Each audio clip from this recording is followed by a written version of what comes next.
अगर हमने accounting entries में आपको पढ़ा रहा हूँ मटेरियल और उसकी लेबर की, जो नया चैप्टर हम स्टार्ट कर रहे हैं लेबर में, ठीक है। मैंने आपसे कहा पहले आप मटेरियल समझें। जब भी हम मटेरियल इशू करेंगे स्टोर से ना, तो मटेरियल तो निकल के चला जाएगा, मटेरियल अकाउंट क्रेडिट करेंगे। डेबिट क्या होगा? डायरेक्ट मटेरियल है तो work in progress, indirect material है तो प्रोडक्शन ओवरहेड्स, ठीक है। मैंने आपको इसकी पहली एग्जांपल दी कि अगर आपसे कहा जाए डायरेक्ट मटेरियल 8,000 का इशू है, तो बेटा 8,000 का मटेरियल निकल के गया ना, मटेरियल अकाउंट को 8,000 से कर दो क्रेडिट। डेबिट किसको करोगे? डायरेक्ट मटेरियल है ना, वर्क इन प्रोग्रेस डेबिट होगा, ठीक है। इसी तरीके से एग्जाम्पल 2 है, indirect material of 6,000 was issued. 6,000 का इनडायरेक्ट मटेरियल इशू है, तो अगेन मटेरियल तो निकल के गया ना, मटेरियल अकाउंट को 6,000 से क्रेडिट कर दो बेटा, इनडायरेक्ट मटेरियल है, प्रोडक्शन ओवरहेड्स डेबिट होगा। तीसरा सवाल जरा सुनते रहना, 9,000 का डायरेक्ट मटेरियल इशू है, एंट्री बनाओ, तो बेटा मटेरियल तो इशू है ना, मटेरियल निकल गया, मटेरियल अकाउंट को 9,000 से कर दो क्रेडिट। डेबिट किसको करोगे? डायरेक्ट मटेरियल है तो वर्क इन प्रोग्रेस को डेबिट कर दो, ठीक है। सुनते रहो, ये जरा देखना, 2,000 of direct material was returned to stores। 2,000 का मटेरियल उन्होंने स्टोर्स को रिटर्न कर दिया। अच्छा एक बात बताओ, अगर 2,000 का मटेरियल इशू करते स्टोर्स को डायरेक्ट मटेरियल, तो माल निकल के जाता ना, मटेरियल अकाउंट क्रेडिट होता ना, डेबिट क्या हो जाता? WIP। अब 2,000 का डायरेक्ट मटेरियल स्टोर्स में वापस आ गया, अब देखो माल वापस आया स्टोर्स में, तो अब मटेरियल आए, अब मटेरियल अकाउंट 2,000 से डेबिट कर देना। कौन सा मटेरियल आया? डायरेक्ट मटेरियल, तो WIP अकाउंट क्या हो जाएगा? क्रेडिट हो जाएगा, ठीक है। जब 2,000 का डायरेक्ट मटेरियल इशू होता है तो मटेरियल अकाउंट क्रेडिट होता है ना, डेबिट हम करते हैं WIP, जब माल वापस आ गया तो उल्टा, मटेरियल डेबिट और WIP क्रेडिट, ठीक है। ये 4 एंट्री जरा कॉपी कर लो प्लीज।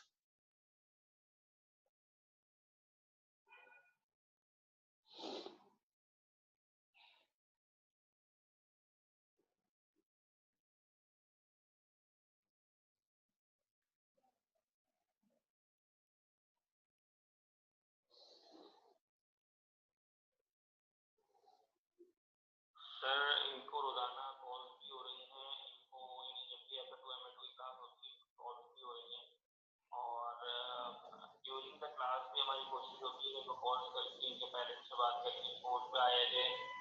असल में सबसे बड़ा जो इशू आ रहा है कि मैं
अच्छा भैया,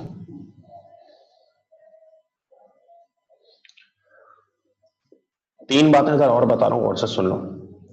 आपने सुना डायरेक्ट मटेरियल ऑफ 5000 इशू हुआ, एंट्री बनाऊं तो मटेरियल गया, अपने मटेरियल अकाउंट को 5000 से क्या कर दिया, क्रेडिट। डेबिट क्या किया, WIP अकाउंट 5000। ठीक है, इसी तरीके से कहा गया हमने इनडायरेक्ट मटेरियल ऑफ 6000 इशू किया। बेटा जब आप इनडायरेक्ट मटेरियल इशू करते हो, ठीक है, तो हमारा मटेरियल अकाउंट 6000 से क्रेडिट हो जाता है। ठीक है, डेबिट क्या होता है, प्रोडक्शन ओवरहेड्स अकाउंट। ठीक है भाई, इनडायरेक्ट है। अच्छा, कभी कभार है ना वो कंबाइन एंट्री पूछ लेता है। Material worth 10,000 was issued, of which 30% was direct. हमने 10,000 का माल इशू किया, लेकिन उसमें से 30% क्या था बेटा, डायरेक्ट था। अब बताओ, अगर आपने 10,000 का मटेरियल इशू किया, 30% डायरेक्ट है, तो पहली बात तो मटेरियल 10,000 का इशू हुआ है, तो 10,000 का मटेरियल निकल के चला गया, मटेरियल अकाउंट 10,000 से क्रेडिट होगा। 10,000 का मटेरियल इशू किया तो 10,000 का मटेरियल निकल के चला गया, मटेरियल अकाउंट 10,000 से क्रेडिट होगा। सर डेबिट क्या होगा, बेटा 30% 3,000 डायरेक्ट है, क्या 7,000 इनडायरेक्ट होगा। 3,000 डायरेक्ट है, 7,000 इनडायरेक्ट है, तो माल तो 10,000 का निकला है ना, मटेरियल अकाउंट 10,000 से क्रेडिट कर दो। डेबिट क्या करोगे, 3,000 डायरेक्ट है तो उसके लिए WIP, और 7,000 इनडायरेक्ट है उसके लिए प्रोडक्शन ओवरहेड्स। एक कंबाइंड एंट्री भी पूछ सकता है। ठीक है, तो ये मैंने अकाउंटिंग एंट्रीज फॉर मटेरियल आपको करा दिए, 7 एग्जांपल्स कॉपी कर लें, कोई क्वेरी है तो पूछ लें प्लीज।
अच्छा, इसी तरह एक इशू है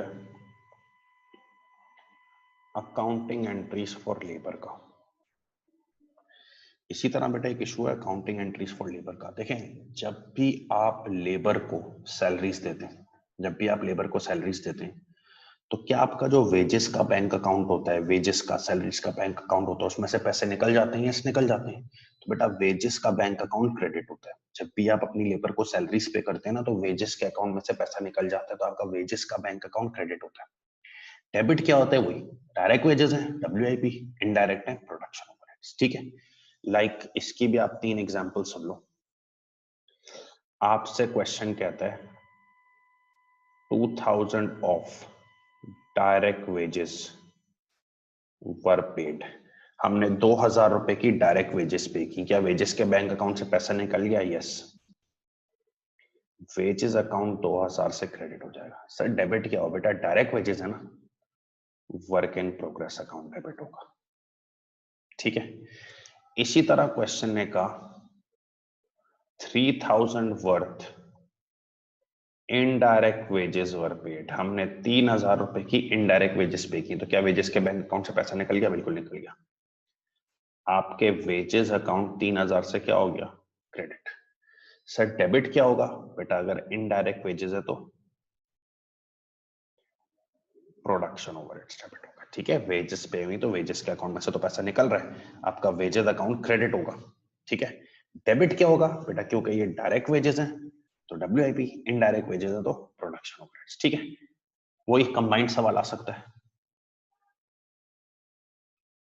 wages worth 100,000 were paid, of which 1/5 were indirect। Wages 1 lakh की पे हुई हैं, जिसमें से 1/5 इनडायरेक्ट थी। बेटा 1 लाख की वेजेस पे हुई है, 1/5 1/5 इनडायरेक्ट है, तो 20,000 इनडायरेक्ट है, 80,000 डायरेक्ट। ठीक है, आपने 1 लाख की वेजेस पे की, कुछ भी कर लो, वेजेस के बैंक अकाउंट में से 1 लाख निकल के चले जाएंगे, तो वेजेस का तो अकाउंट क्रेडिट हो जाएगा 1 लाख से। बेटा 1 लाख की वेजेस पे हुई है तो वेजेस के अकाउंट में से तो पैसा निकल गया, वेजेस अकाउंट 1 लाख से क्रेडिट हो जाएगा। सर डेबिट क्या होगा बेटा? क्या 20,000 इनडायरेक्ट है और 80,000 डायरेक्ट है, तो दोनों डेबिट होंगे।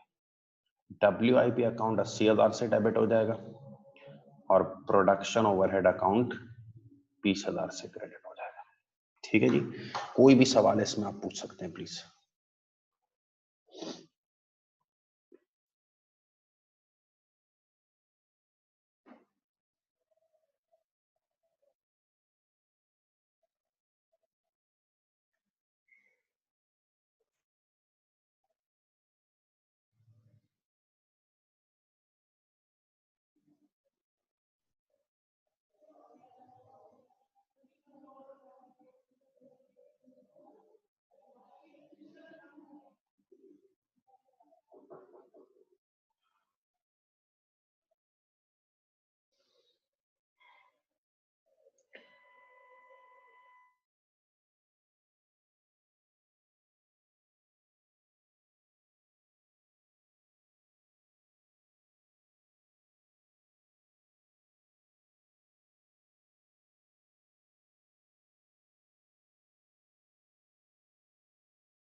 अच्छा जी, अब एक और थ्योरेटिकल स्टफ, फिर प्रैक्टिकल चीजें स्टार्ट करेंगे।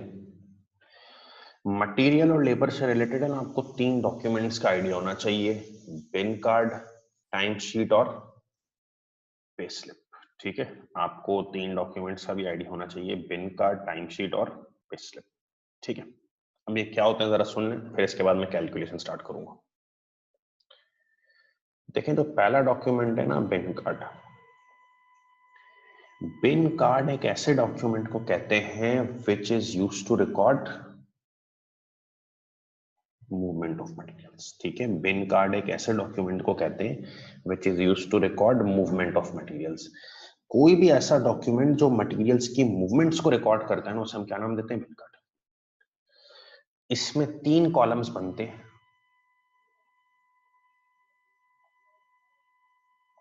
परचेजेस, इश्यूज और बैलेंस।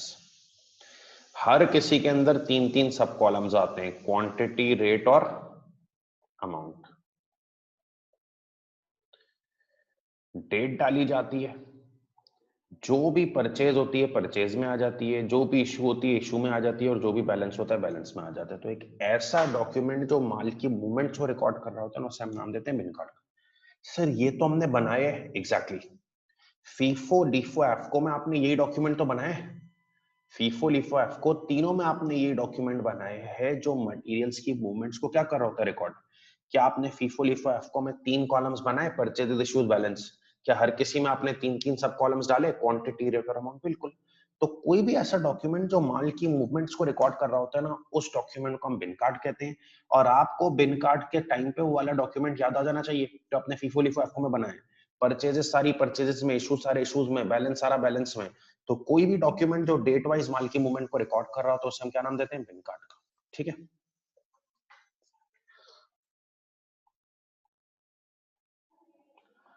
दूसरा डॉक्यूमेंट टाइम शीट। बेटा टाइम शीट एक ऐसा डॉक्यूमेंट है which is used to record details of hours work by employee. कोई भी एम्प्लॉय आवर्स कितने काम कर रहा है ना, वो जिस डॉक्यूमेंट पे रिकॉर्ड हो तो उसे हम नाम देते हैं टाइम शीट का।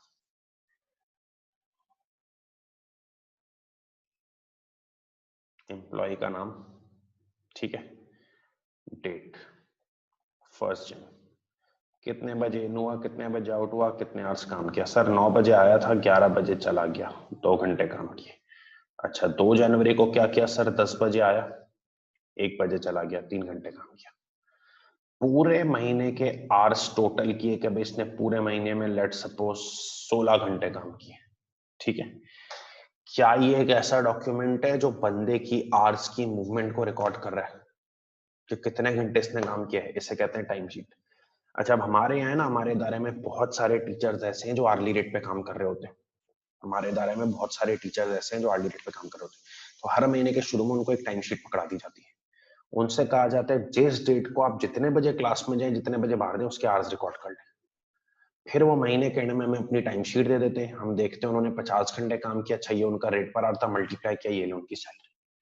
तो कोई भी ऐसा डॉक्यूमेंट जो माल की मूवमेंट रिकॉर्ड कर रहा है ना, उसे हम बिन कार्ड कहते हैं। कोई भी ऐसा डॉक्यूमेंट जो details of hours work by employee record करता है ना, उसे हम क्या नाम देते हैं? टाइम शीट का। ठीक है, तो किसी को इन दोनों से रिलेटेड कोई सवाल है तो पूछ लें प्लीज।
अच्छा, अभी तो पिन कार्ड क्या हुआ? कोई भी ऐसा डॉक्यूमेंट जो माल की मूवमेंट को रिकॉर्ड करता है, परचेज बैलेंस, और जो भी डॉक्यूमेंट बंदे के आवर्स वर्क की डिटेल रिकॉर्ड करता है, दैट इज टाइम शीट। ठीक है। तीसरा और आखिरी डॉक्यूमेंट पे स्लिप। अच्छा, पे स्लिप क्या है? देखें, जब भी किसी बंदे को सैलरी का चेक मिलता है ना, लेट सपोज 1 लाख रुपए का, उसके साथ एक छोटी सी पर्ची मिलती है कि ये 1 लाख की पे बनी कैसी है, इसका ब्रेकअप क्या है। किसी भी बंदे को जब सैलरी का चेक मिलता है ना, उसके साथ एक छोटी सी पर्ची मिलती है जो ब्रेकअप बताती है कि ये 1 लाख का ब्रेकअप क्या है, ये 1 लाख बना कैसे है। बेटा, इस छोटी पर्ची को क्या कहते हैं? Pay slip. ठीक है। मिसाल के तौर पे एक बंदे को 1 लाख की सैलरी का चेक मिला, ब्रेकअप, बेसिक पे 80,000 है, फ्यूल अलाउंस मिला 11,000, ओवर टाइम मिला 10,000, लेट आने की डिडक्शन हुई 1,000, 1 लाख। अब बताओ, ये जो डॉक्यूमेंट है, जो मैंने छोटी पर्ची साथ में लगाई है, ये छोटी पर्ची बता क्या रही है कि हम 1 लाख तक पहुंचे किस तरह। 80,000 इसकी बेसिक पे थी, फ्यूल मिले 11,000, 91 हो गए, 10,000 ओवर टाइम मिला, 1 लाख 1,000, 1,000 लेट आने की डिडक्शन हुई, माइनस हुई। क्या ये 1 लाख का पूरा ब्रेकअप बता रही है? This is called pay slip. अच्छा, आपके घरों में आसपास 200 में कई लोग काम करते होंगे, तो उनसे पूछिएगा कि जब भी उनको सैलरी मिलती है ना, तो साथ में उनको एक पर्चा मिलता है जो बताता है ये ब्रेकअप क्या उनकी सैलरी का। This is called pay slip. ठीक है। इन तीनों से रिलेटेड कोई सवाल है तो पूछ लें भाई, वरना फिर हम आगे बढ़ते हैं।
अच्छा जी, अब हमारा जो नेक्स्ट सिस्टम है वो है, मतलब हमने अकाउंटिंग एंट्रीज पढ़ी, डॉक्यूमेंट्स पढ़ लिए। अब तीसरा इशू है how workers are paid in the organisation. हम ऑर्गेनाइजेशन में वर्कर्स को पैसे कैसे देते हैं, ठीक है। तो याद रखिएगा, ऑर्गेनाइजेशंस में ऐसा नहीं होता कि यार हजारों ऑर्गेनाइजेशन है, हर ऑर्गेनाइजेशन में वर्कर को एक ही तरीके कार से पेमेंट की जाती है। Organisation to organisation payment structures vary करते हैं, क्योंकि दुनिया में डिफरेंट किस्म के remuneration, remuneration means payment methods. मतलब आप किसी इदारे में काम कर रहे हैं, आपका दोस्त किसी और इदारे में काम कर रहे हैं, जरूरी नहीं आपको एक ही तरीके से पेमेंट की जाए। आप किसी इदारे में काम कर रहे हैं, आपका दोस्त भी उसी इदारे में काम कर रहा है, जरूरी नहीं आप दोनों को सेम तरीके से पेमेंट की जाए। Organisation to organisation, person to person remuneration method, payment method vary करता है। 5 पेमेंट मेथड्स हमें समझने हैं। सबसे पहला पेमेंट मेथड है आर्ली रेट सिस्टम। सर ये आर्ली रेट सिस्टम क्या होता है? देखो, आर्ली रेट सिस्टम एक ऐसा सिस्टम होता है जिसमें एम्प्लॉइज को पे किया जाता है according two hours. RD rate system एक ऐसा सिस्टम होता है जिसमें एम्प्लॉइज को कैसे पे किया जाता है, according two hours work. Arrangement के टाइम पे, एग्रीमेंट के टाइम पे, हायरिंग के टाइम पे एक रेट पर आवर सेट कर लिया जाता है। क्या सेट कर लिया जाता है बेटा? Rate per our. ठीक है। देखा जाता है बंदे ने कितने घंटे काम किए, सही, मल्टीप्लाई किया जाता है, उसकी पे आ जाती है। This is called hourly rate system. ठीक है। जबकि जो दूसरा सिस्टम है ना, पीस वर्क सिस्टम, उसमें क्या होता है, a system in which employees are paid as per units produced. बेटा, आर्ली रेट और पीस वर्क में फर्क ये है कि आर्ली रेट सिस्टम में एक रेट पर आवर सेट किया जाता है और बंदे को आवर्स के हिसाब से पेमेंट की जाती है। पीस वर्क सिस्टम में बंदे को एक रेट पर यूनिट दिया जाता है और उसने यूनिट्स जितने बनाए उस हिसाब से पेमेंट की जाती है। मैं तुम्हें ना डिफ्रेंशिएट कर देता हूँ।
अच्छा जी, तो मैंने आपसे कहा आर्ली रेट सिस्टम एक ऐसा सिस्टम है जिसमें एम्प्लॉय को पेमेंट होती है एज पर आवर्स वक्त। मैंने आपसे कहा अरेंजमेंट के टाइम पे एक रेट पर आवर सेट किया जाता है, देखा जाता है बंदे ने कितने आवर्स काम किए, मल्टीप्लाई होकर पे आ जाती है, क्योंकि पीस वर्क सिस्टम में पेमेंट होती है अकॉर्डिंग टू यूनिट्स प्रोड्यूस। ठीक है, अब इसका एक बड़ा मामूली सा फर्क है जो आपको नजर आ जाएगा। देखो, एग्जाम्पल नंबर 1 में N employee is paid 6 per hour, मैं उसको पर आवर पेमेंट कर रहा हूँ, ये आर्ली रेट सिस्टम है। क्वेश्चन लिख के थोड़ी देगा कि आर्ली रेट सिस्टम का सवाल है, लिख दिया एम्प्लॉय का रेट है 6 रुपए फी घंटा, घंटों के हिसाब से payment. In 1 week is work was, देखो इसने मंडे को 8 घंटे काम किया, ट्यूसडे को 6 घंटे, वेडनेसडे 3 घंटे, थर्सडे 5 घंटे, फ्राइडे 10 घंटे। Calculate gross pay for the week, gross पे कहते हैं टोटल पे, आपको टोटल पे निकालनी है फॉर द वीक। अब जब टोटल पे निकालनी, देखो 6 पर आवर रेट है, मंडे को 8 घंटे काम किया, 48 की पेमेंट होगी मंडे को। ठीक है, 6 पर आवर है पर घंटा, ट्यूसडे वाले दिन 6 घंटे काम किया, 36 की पेमेंट मिलेगी। बेटा 6 पर आवर है, वेडनेसडे को 3 घंटे काम किया, 18 की पेमेंट मिलेगी। 6 पर आ रहे 5 घंटे काम किया, 30 की पेमेंट, और 6 पर आ रहे 10 घंटे काम किया, 60 की पेमेंट। ठीक है, पूरे वीक की पे चाहिए तो सब मिला दो।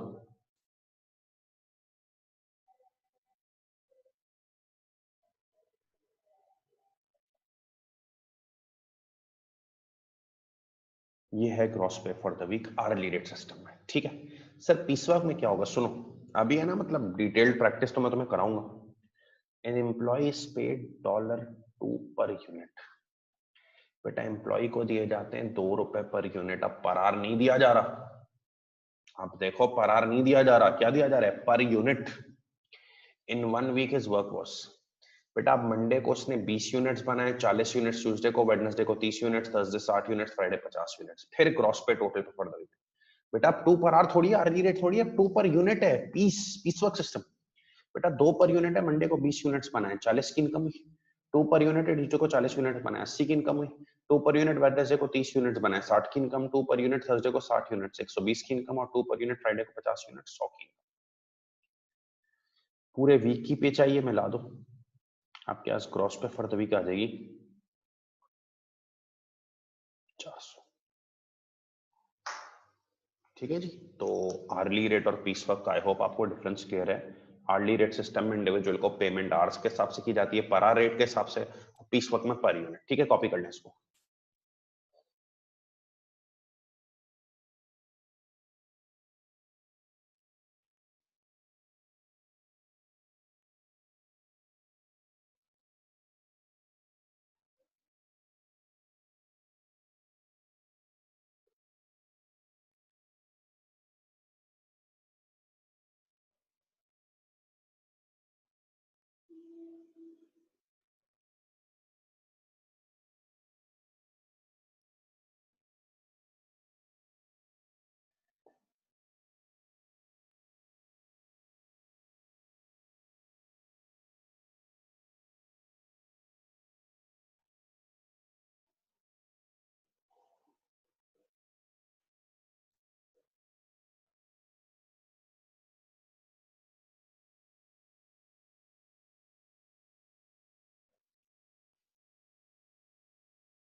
100%।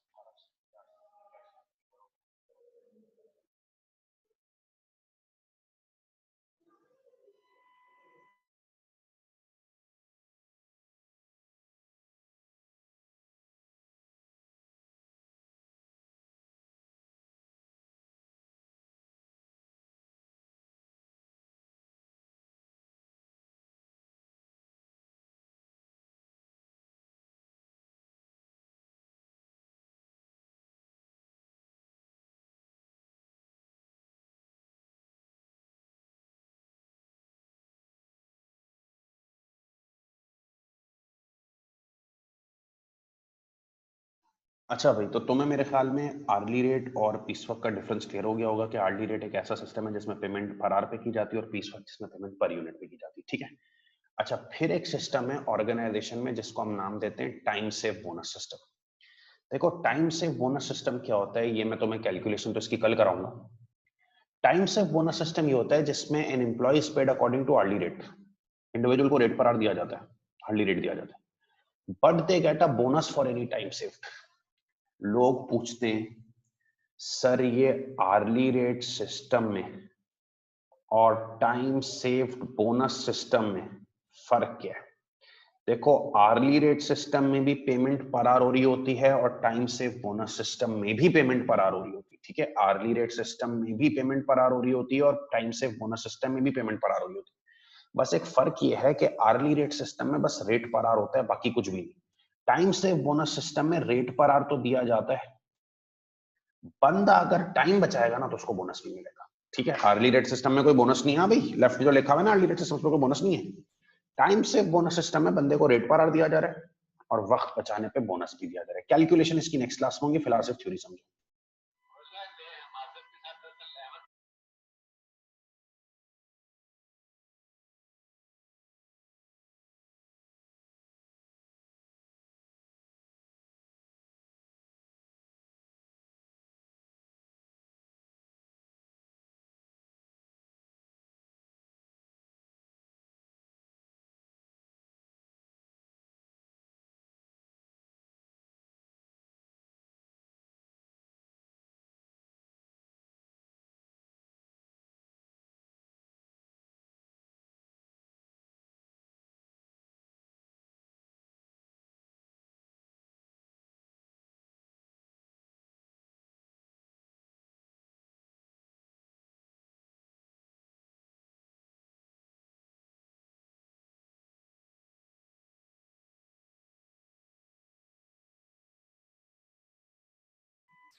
आर्ली रेट सिस्टम क्या हुआ, जिसमें बस पेमेंट रेट पर आ रहे, full stop, no bonus nothing. Piecework क्या हो गया, payment rate per unit. Time से बोनस सिस्टम रेट पर आ ही दिया जा रहा है, लेकिन एक एक्स्ट्रा चीज है कि वक्त बचाया तो बोनस मिलेगा, ठीक है। चौथा सिस्टम है profit sharing system. Profit sharing system क्या है बेटा, प्रॉफिट शेयरिंग सिस्टम में इंडिविजुअल को कंपनी के प्रॉफिट्स में भी शेयर दिया जाता है। अच्छा, ये ना बड़े सीनियर लेवल लोगों के लिए होता है, ठीक है, कि हम आपको जो है वो कंपनी के प्रॉफिट्स में परसेंटेज शेयर देंगे। लाइक कभी किसी डायरेक्टर को बोल दिया जाता है, यार तुम इतना मेहनत कर रहे हो, इतने हाई लेवल पर पहुंच गए हो, चलो कंपनी के प्रॉफिट्स का 5% तुम्हारा। अगर बंदे को प्रॉफिट्स में शेयर दिया जा रहा है ना, तो this is called profit sharing system, ठीक है। आर्ली रेट सिस्टम बस rate per hour, piece work rate per unit, time से bonus system rate per hour लेकिन extra bonus. Profit sharing system बंदे को कंपनी के प्रॉफिट्स में शेयर दे दिया गया, बंदे को कंपनी के प्रॉफिट्स में शेयर दे दिया गया, ठीक है। और लास्ट है एम्प्लॉय शेयर ऑप्शन सिस्टम। बेटा, एम्प्लॉय शेयर ऑप्शन सिस्टम ऐसा होता है, ऑप्शन चॉइस है ये, बंदे को चॉइस दी जाती है, भाई सैलरी ले लो या कंपनी के शेयर्स ले लो। एम्प्लॉय शेयर ऑप्शन सिस्टम क्या होता है, बंदे को ऑप्शन दिया जाता है, चॉइस दी जाती है। ऑप्शन चॉइस होता है, जबरदस्ती नहीं होती, कि बंदे को चॉइस दे दो, ऑप्शन दे दो कि यार सैलरी ले लो या शेयर ले लो। लाइक एक बंदे की 10,000 रुपए सैलरी है, एम्प्लॉय शेयर ऑप्शन सिस्टम में उसको ऑप्शन दिया जाता है, तो सैलरी ले लो कैश में या कंपनी के 1000 शेयर्स ले लो, हर शेयर है 10 रुपए का। This is employee share option system. बंदे को चॉइस दी जाती है, ऑप्शन दिया जाता है, या तो शेयर्स या फिर सैलरी। अब अगर बंदे को ऐसी उम्मीद होती है कि यार कंपनी की शेयर प्राइस फ्यूचर में बढ़ेगी, तो हो सकता है वो शेयर्स ले ले, और अगर ये होता है नहीं यार शेयर प्राइस गिर जाएगी, इतना मजेदार शेयर नहीं है, तो वो गिरा दे। तो बोले यार सैलरी चाहिए मुझे, शेयर्स नहीं चाहिए। ठीक है, वो एम्प्लॉय करेगा क्या, वो तो खैर आपका ताल्लुक नहीं है, लेकिन हमें ये पता लग गया कि यार प्रॉफिट शेयरिंग सिस्टम में बंदे को प्रॉफिट्स में शेयर दिया जाता है, और एम्प्लॉय शेयर ऑप्शन सिस्टम में बंदे को चॉइस दी जाती है, या तो सैलरी ले लो या फिर कंपनी के क्या ले लो बेटा, शेयर्स ले लो। सही थी। इनसे रिलेटेड कोई सवाल है तो पूछ लें। ठीक है, आज की क्लास जो है वो हम यहीं तक रख रहे हैं। सही है, मजीद बातें फिर हम नेक्स्ट क्लास के अंदर डील करेंगे। ठीक है।